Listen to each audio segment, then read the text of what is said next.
Good morning, welcome to Ridhima kitchen. வாங்க இன்னைக்கு நம்ம வீட்டில் ஒரு கொள்ளு ரசம் வைக்கிறத பார்க்கலாம். நிறைய விதமாக வைக்கலாம் கொள்ளு ரசம். எனக்கு மண் வடச்சட்டி சூடாயிருச்சு. அதில் நான் ஒரு 1.5 ஸ்பூன், நம்ம வீட்டுக்கு தேவையான அளவு ஒரு 1.5 ஸ்பூன் கொள்ளு போட்டிருக்கேன். ஒரு 3 பெரிய டம்ளரில் 3 டம்ளர் ரசம் வைக்கிற அளவு. பாருங்க, கொள்ளு நல்லா பொரிஞ்சு வர்றதுக்கு கொஞ்சம் முன்னாடி தான் கொள்ளு நல்லா பொரியும். அதுக்கு முன்னாடி தான் வந்துருச்சு. நான் எடுத்துக்கிறேன். 1 ஸ்பூன் கொத்தமல்லி, பச்சை மிளகாய் இப்படி பழுத்த பச்சை மிளகாய் 1 போடுறேன். பச்சை போட்டால் அது ஒரு டேஸ்ட்டை கொடுக்கும், பழுத்தது போட்டிங்கன்னா அது ஒரு டேஸ்ட்டு கொடுக்கும், வர மிளகா போட்டிங்கன்னா அது ஒரு டேஸ்ட்டாக இருக்கும். ஒரு 4 சின்ன சின்ன வெங்காயம், ஒரு 10 பல்லு பூண்டு, நாட்டு பூண்டு, ஒரு ஒத்து கருவேப்பிலை எல்லாம் பொடிச்சிட்டு வந்துடும். நான் நம்ம வீட்டுக்கு தேவையான அளவு ஒரு சின்ன லெமன் சைஸு புளி எடுத்து கரைச்சி வச்சுருக்கேன். இந்த ரசத்துக்கு இது தக்காளி போடலை, இதை கொஞ்சம் பொறுவறுப்பாக அரைச்சி வந்திருக்கேன்.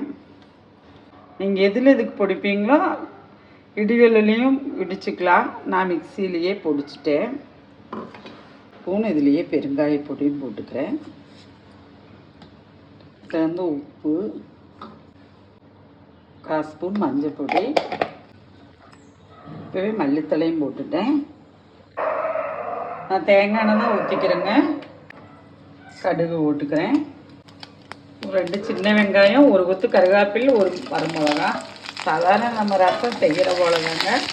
இந்த ரசத்துலேயே தக்காளி எல்லாம் போட்டு வைக்கலாம். நான் அதெல்லாம் செய்யும்போது கண்டிப்பாக வீடியோ போடுறேன். சளி இருமலுக்கெல்லாம் ரொம்ப நல்லதுங்க உடம்புக்கு. இந்த கிளைமேட்டுக்கு, விண்டர் சீசனுக்கு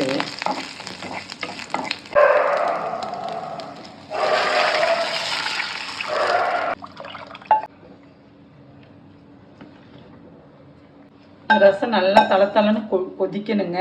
கொதிச்சாதான் அது டேஸ்ட்டு ரொம்ப நல்லா இருக்கும். பார்க்கலாம். ஒரு மேக்ஸிமம் ஒரு 8 நிமிஷம் இந்த ரசம் நல்லா கொதிக்கணும்.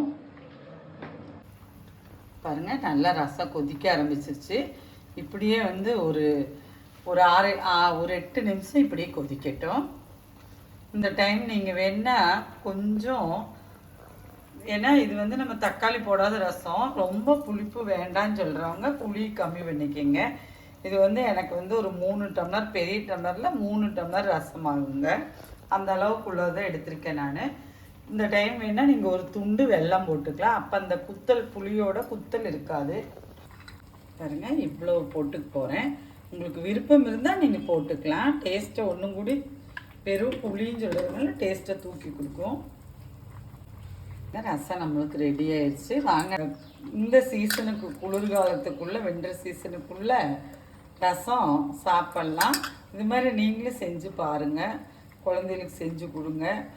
சளி பிடிச்சிச்சின்னா குழந்தைகளுக்கு இது மாதிரி செஞ்சு நல்லா சாப்பாட்டை குலைவாக பிணைஞ்சு ரசம் ஊற்றி விட்டு பாருங்கள். அவங்களுக்கே ரொம்ப பிடிக்கும். வாய்க்கெல்லாம், குழந்தைகளுக்கெல்லாம் சளி பிடிச்சிச்சின்னா வாய்க்கு பிடிக்காது அல்லவா. அப்போ நல்லா சாப்பாட்டை குலைவாக பிணைஞ்சிக்கணும். பிணைஞ்சிட்டு இந்த ரசத்தை ஊற்றி பாருங்கள். இப்படி வச்சு அவங்களுக்கு சளி இருந்தாலாம் ரொம்ப நல்லா கேட்கும். வாங்க, நம்ம வீட்டில் சாப்பிட்லாம். நன்றி, வணக்கம்.